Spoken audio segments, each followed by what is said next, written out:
इब्तदा है रब्बे जलील दे बाबरकत नाम तू जेड़ा दिलां दे भेद खूब जानदा है। वेखण वाली अखां सुनण वाले कन्नों तुहानू शफकत बारी मैं सदके मैं वारी दा सलाम पहुंचे। मेरे चैनल नू वेखण सुनन लाइक ते सबसक्राइब करने वाले सारे मेरे भरावां नू खुश आमदीद अजीज़ां ने मन।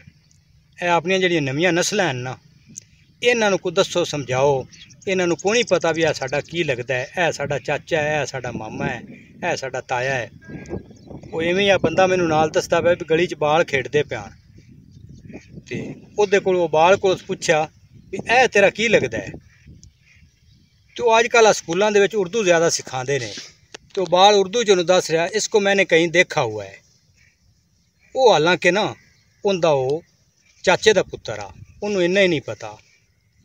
तो अगू इन्हों की खुराकां भी हैं, पकौड़े समोसे ये चीज़ां खाते हैं, को दुध पीता करन तो इन्हों की कोई सेहत भी बने। छेती की इन्हें बाल की कोई पेंट लैनी हो तो उनका माप ही नहीं लभदा सानू। अं सलिम जै बच्चे हैं, सलिम जै। इन्हों दसो पुछो भी साडा किहदे नाल की रिश्ता है। रिश्तेदारां ते इन्हों लै गए किते करो, इन्हों रिश्तियां की पछाण कराई करो। इन्हां दा खुराक का खास ख्याल रखा करो। रात नूं दुध दा फक्का भी इन्हों पिवाया करो। वो इवें जिहड़ा है भी अगे बंदा दुध पी के रात नूं सौंदे आन ते बड़ी निग्घी नींदर आउंदी आई।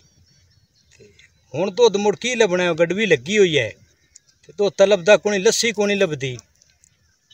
वो बंदा एवें का ना तो उन्हें सारा दिन ना माल नूं पट्ठे पाए, मज्जी चराइयां, तो जिल्ले दीगर शाम होई ना तो मझ चोवन का वेला होया।